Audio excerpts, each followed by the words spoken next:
جس نے دنیا بنائی ہے وہ ایک بہت بڑی طاقت ہے جس کا نام اللہ ہے۔ ملک بادشاہوں کے اختیار میں ہوتے ہیں، ملک بادشاہوں کے اختیار میں ہوتے ہیں، لیکن بادشاہ بھی تو انسان ہے۔ وہ انسان جسے لوگ پسند کر کے ووٹ کے ذریعے سے ایک بڑا مقام عطا کرتے ہیں، جسے ہم بادشاہ کہتے ہیں، وہ بھی تو اللہ کے بندے ہیں۔ دنیا ہو یا بندے ہو یا سورج ہو یا آسمان ہو یا زمین ہو یا بارشیں ہو یا ہوائیں ہو، سب اللہ کے اختیار میں ہے۔ لیکن اس کا ایک وعدہ ہے، ہم نے کتابوں میں دیکھا ہے، علماء کے منہ سے سنا بھی ہے، علماء نے اپنی زبان سے کہا بھی ہے۔ پوری دنیا یا دنیا کے جو بھی مافیہا ہے، اس میں اشرف المخلوق انسان ہے، اور انسانوں کو اللہ تعالیٰ نے دنیا میں بسایا۔ کسی کو مالدار بنایا تو کسی کو غریب بنایا، کسی کو علم والا بنایا تو کسی کو ان پڑھ بنایا۔ ہماری آزمائش ہے، کسی کو مالدار بنانا، کسی کو غریب بنانا، کسی کو بادشاہ بنانا، کسی کو فقیر بنانا۔ اس آزمائش کے پیچھے اللہ کا یہ منشا ہے، یہ مقصد ہے۔ اللہ یہ چاہتا ہے کہ بندے، میں نے اگر کسی کو مالدار بنایا ہے تو اسے چاہیے کہ وہ غریب و غرباؤں کو پہچانے۔ اگر کسی کو زیادہ طاقت دے دی ہے اور کسی کو کم دی ہے تو زیادہ طاقت رکھنے والے کو یہ کہا گیا ہے کہ بھئی کم طاقت والے کے تو کام آ جا۔ کسی کو اقتدار دیا ہے تو اسے یہ کہا گیا ہے کہ بھئی تو عدل و انصاف کر زمین میں جو تیرے ماتحت ہیں۔ اور دستور الہی یہ ہے کہ جب بھی زمین پر اس کے بندوں کے ساتھ ناانصافی ہوتی ہے، یا ان کے حق میں حق تلفی ہوتی ہے، یا ان کے ساتھ ظلم ہوتا ہے، یا ان کے حق کو صحیح طریقے سے ادا نہیں کیا جاتا، ایک مدت تک اللہ تعالیٰ انسانوں کو سمجھانے کے لیے کبھی کتاب کا ذریعہ، کبھی حالات کا ذریعہ، کبھی موت، کبھی کسی سے ملک چھین لینا، کبھی کسی کو بادشاہ بنا دینا، کبھی کسی کو اتار دینا، یہ اس لیے ہوتا ہے تاکہ لوگ صحیح اور غلط کو پہچانیں، حق ناحق کو پہچانیں، اور جو ہم سے کمی کوتاہیاں ہو رہی ہیں، یا غریبوں کا حق صحیح طریقے سے نہیں پہنچ رہا ہے، یا غریبوں کے ساتھ، چھوٹے طبقے کے ساتھ انصاف نہیں ہو رہی ہے، تو اسے پہچان کر اپنے آپ میں سدھار پیدا کریں۔ اگر وہ پھر بھی نہ مانے تو ایک بہت بڑی طاقت ہے جس کا نام اللہ ہے۔ اللہ جب وہ فیصلے لیتا ہے تو ہم نے حدیثوں میں پڑھا ہے، علماء کے زبانوں سے ہم نے سنا ہے، ایک بہت بڑی طاقت ہے جس کا نام اللہ ہے۔ وہ جب انتقام لینے پر آمادہ ہوتی ہے تو انسانوں کی عقلیں حیران پریشان رہ جاتی ہیں، لیکن کسی کو نہیں سمجھ میں آتا کہ یہ آخر ہو کیا رہا ہے۔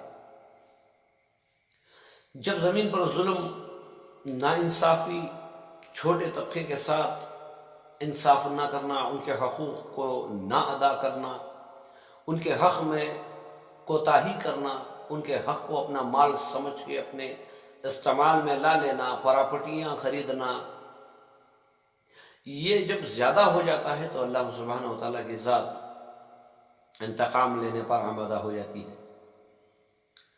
ابھی کچھ مہینوں سے ہمارے دنیا میں ہو یا ہمارے ملک میں ہو، یہ کرونا وائرس کا جو معاملہ ہو رہا ہے، اس میں ڈاکٹروں نے اور جو بھی بادشاہوں نے جو بھی فیصلہ لیا ہے اس سے فالو کرنے کی تو انسان پوری کوشش کر رہا ہے، جیسے کہ ماسک لگانا، اپنے ہاتھوں کو دھونا، اور لاک ڈاؤن کی حالت میں اپنے گھروں میں بند رہنا۔ بہت ساری چیزوں کو تو حکومت نے روکا تھا۔ تو میں ہندوستان کی عوام سے یہ پوچھنا چاہتا ہوں یہ کہنا بھی چاہتا ہوں، بیماری کے ڈر سے ہم نے حکومت کے قانون کو تو پورا کرنے کی کوشش کی، ذرا دیکھیں اللہ کے قانون کو بھی کیا ہم نے سمجھا ہے؟ ہم نے منہ پر ماسک لگایا ہے بیماری سے بچنے کے لیے، کیا ہم نے اپنی زبان سے جھوٹ بولنا چھوڑا ہے؟ ہم نے اپنے ہاتھوں کو دھونا شروع تو کر دیا، کیا ان ہاتھوں سے رشوت کا پیسہ لینا، حرام کا پیسہ لینا، غلط طریقے سے ہم جو کمائی کرتے ہیں، کیا ہم نے اسے چھوڑا ہے؟ جو لوگ اپنے ماں باپ کی صحیح عزت نہیں کرتے، ان کی دیکھ بھال نہیں کرتے، کیا انہوں نے اپنی زندگی میں تبدیلی پیدا کی ہے؟ کیا رشوت کے بازار ٹھنڈے ہوئے ہیں؟ کیا جھوٹ کا بازار ٹھنڈا ہوا ہے؟ کیا کمیشن رشوت خوری کا بازار ٹھنڈا ہوا ہے؟ کیا سود خوروں نے توبہ کر لی ہے؟ کیا کرسی کی چاہت میں لوگوں کو مائل کرنا، ان کو پیسہ دینا، ان کو گھوس دینا، کیا ہم نے یہ چھوڑا ہے؟ میں جہاں تک دیکھ رہا ہوں، میں جہاں تک سوچتا ہوں، میں یہ جانتا ہوں کہ لوگوں نے اپنے منہ پر ماسک بھی لگانا شروع کر دیا ہے، ہاتھوں کو دھونا بھی شروع کر دیا ہے، لیکن ہمارے پرانے رویات، ہمارے خیالات، ہمارے اعمال جیسے تھے ویسے ہی ہیں۔ کیا ہم نے غریبوں کا حق ادا کیا؟ کیا ہم نے روتے ہوئے کو ہنسانے کی کوشش کی؟ کیا ہم نے کسی بیوہ کا گھر بسانے کی کوشش کی؟ میرے بھائیوں، ایک پیغام تھا، کورونا وائرس سے بچے یا نہ بچے، موت سے کیسے بچیں گے؟ یہ زندگی ہمیں ملی ہے، ہمیں یہ گارنٹی نہیں ہے کہ ہم کتنے سال جئیں گے، کتنے مہینے جئیں گے، یا کتنے دن جئیں گے، یا کتنے گھنٹے جئیں گے۔ میرے بھائیوں، جتنے بھی بڑے عہدے پر ہوں، جتنی بھی بڑی لمبی عمر ہمیں مل جائے، ہمیں موت سے کوئی نہیں بچا سکتا۔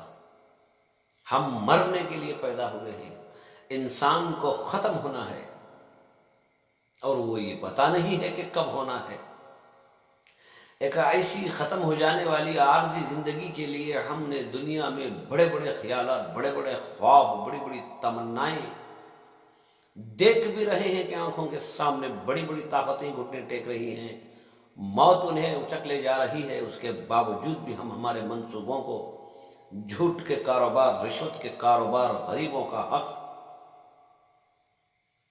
حکومت دے دیتی ہے، لیکن بیچ میں رہنے والے گھٹاتے گھٹاتے گھٹاتے گھٹاتے غریبوں کے کھاتے تک یا ان کے گھروں تک کیا پہنچتا ہے؟ امیر آدمی مہنگی دوائیاں کھا کر اپنی جان کو بچانے کی کوشش کرتے ہیں، غریب کیا کرے گا؟ نہیں میرے بھائیوں، 200 ہی صحیح حلال ہوں، ہمیں 500 حرام کے نہیں چاہیے۔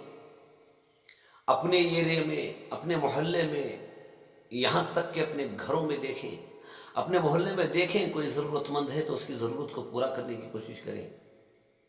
اپنے گھروں میں دیکھیں بوڑھے ماں باپ ہیں، کیا ہم ان کی دیکھ بھال کر رہے ہیں؟ کیا ہم ان کا حق ادا کر رہے ہیں؟ یہ کیا نمونہ ہے؟ یہ کیا میسج ہے؟ یہ کیا ہمارا رویہ ہے؟ ہم وعدہ کریں گے کہ ہم جھوٹ نہیں بولیں گے، کوئی ضرورت نہیں، کیا بات ہے، جتنا مل جائے اتنا کھا لو، ہمیں دنیا سے جانا ہے۔ مہنگے کپڑے پہننے کی جگہ ہم تھوڑا کم قیمت کے کپڑے پہنیں گے، کیونکہ ہمارے مرنے کے بعد یہ بھی تو اتار لیے جائیں گے۔ میرے بھائیوں، اپنی اپنی جگہ سوچ کر بس زندگی گزارنا ہے، ہمیں کسی پر ظلم نہیں کرنا ہے۔ ایک عہدے پر بیٹھنے کے لیے ہمیں جھوٹ کا سہارا، رشوت کا سہارا، گھوس کا سہارا، کتنے بھی بڑے بن جائیں، لیکن زمین کے 2 گز اندر جانا ہمارے مقدر میں ہے۔ میرے بھائیوں، میری بات سے اگر کسی کو برا لگا ہے تو میں معافی چاہتا ہوں۔ سب سے پہلے مذہب، دھرم ایک طرف ہے، ہم انسان اور انسان بن کر انسانیت کا حق ادا کرتے ہوئے زندگی گزارنے کی کوشش کریں۔ سب کو خوش رکھے اللہ، سب کو خوش رکھے۔ کسی کی برائی میں ہمیں کچھ نہیں ملنے والا ہے، کسی کی بربادی میں ہمیں کچھ نہیں ملنے والا ہے، کسی کے نقصان میں یا کسی کے نفع میں ہمیں کچھ نہیں۔ ہاں، نفع ہو جائے تو اچھا ہے، نقصان میں کسی کا کوئی فائدہ نہیں۔ چند روزہ زندگی جو ملی ہے ہمیں، اسے گزارنے کی کوشش کریں گے. کیسے؟ اچھے طریقے سے گزاریں، کیونکہ ہمیں ایک دن مرنا ہے. جب ہمارا جنازہ اٹھایا جائے گا تو پیچھے سے لوگ کہیں گے کہ بھئی بہت اچھا آدمی تھا، بس یہ ہمیں ساتھ میں لے کر جانا ہے. میں دعا کرتا ہوں اللہ ہم سب کو خوش رکھے، اور آئی ہوئی بلا سے، بیماری سے ہم تمام ہندوستانیوں کو اور دنیا بھر کے جہاں کہیں لوگ ہیں ان سب کی حفاظت ہو. اللہ سے دعا کرو اللہ تعالیٰ ہم تمام کو بھی صحیح سمجھ عطا فرمائے.